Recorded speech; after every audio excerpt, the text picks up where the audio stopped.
Okay, many atheists today are shifting from the position that God does not exist to the position that they hold a lack of belief in God. Is this a valid shift, and why is this shift occurring today? Well, I think it's occurring because atheists don't want to have the burden of proof to prove their position at all. They just want to say, I lack a belief in your God.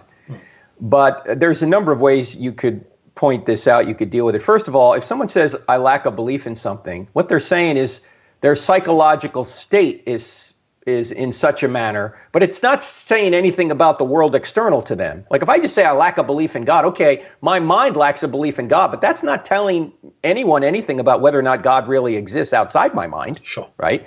In other words, you're just telling me your psychological state. Actually, what I do when people bring this up, particularly on a college campus, if they say, I lack a belief in God, I might say, well, you're just talking about your psychological state. That's not saying anything about the reality. It would be like me saying, if they're a materialist, I lack a belief in materialism. Well, if I say that, I'm not giving any evidence for and against materialism. I'm just saying that psychologically, I don't believe in it. Okay, so what? But I think here's an easy way of dealing with the issue, Paul, and that is to say this. Here's a proposition. God exists. Do you agree with that proposition?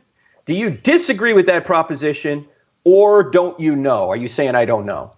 And there's only three possible choices with that proposition, right? Instead of getting into labels, whether you're an atheist or agnostic or you lack of, just say, where do you stand? And what they're mostly going to say is, they're either going to say, no, I don't agree with that proposition that God exists, or I don't know. Well, if they say no, they're an atheist. If they say they don't know, they're an agnostic. Problem solved, okay? So that's a great response. Trying to argue over labels or definitions, sure. Why don't you just say, you agree, you disagree, you don't know with that proposition. There's one other thing I want to say about it too, Paul, and this is something that maybe it's just me, maybe I'm the one off base here, but it seems to me that if you're going to come into the public square and say, I'm an atheist, okay, fine, say that. But it seems to me you still have the burden of proof to explain reality the way it is from an atheistic perspective. In other words, when atheists say they lack a belief, they may say that on one hand, but on the other hand, they also say, well, I know how life got here. It was through evolution. Sure. Right? That's a positive belief. Or I know how the universe got here. It got through a quantum vacuum. Or there's a multiverse, right? Or they'll say something like that, which is supposed to explain reality in the absence of God. So they still have to put forth some sort of justification for their worldview. And if they say atheism is not a worldview, well, then you're not really engaging in the marketplace of ideas. You're just saying that you lack a belief in God or you don't think God exists, but you're not advancing any sort of position to explain everything else. And I think you need to do that, right? I liken it to this. You know, my friend J. Warner Wallace is a cold case homicide detective. Yeah. If he comes across a murdered body, he might look at the evidence and say, I think this is the true suspect. This is the guy that committed the murder. If another detective is at the scene and he looks at the evidence and he goes, I lack a belief your guy is the suspect. Well, Jim could say, okay, tell me why you lack a belief my guy is the subject. And maybe he gives you some reasons. And then you say, okay, well, who do you think the suspect is?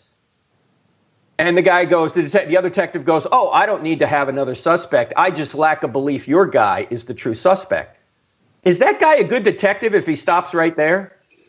No, he still has the burden of proof to bring forth another suspect. Yeah. He just can't say my suspect is the wrong guy and then retire, right? He's got to keep looking for the true suspect. It's been put this way: it's easy to smell a rotten egg. It's hard to lay a better one. If the atheists are going to say, if they're going to say that Christianity is a rotten egg, okay, give us the reasons why you think it's a rotten egg. But why don't you lay a better one? I can tell you, materialism is not a better egg. Sure. Materialism means we don't even know what we think. There's no reason to believe anything we think, as John Lennox has famously pointed out, as C.S. Lewis has pointed out. There's no reason to believe anything we think of atheism's true if we're just moist robots. So, I really think it's a cop-out to say I lack a belief in God, just like it would be a cop-out for me to say I lack a belief in materialism. I'm not putting forth any argument for Christianity, nor am I putting forth any argument against materialism, if that's all I say. Sure.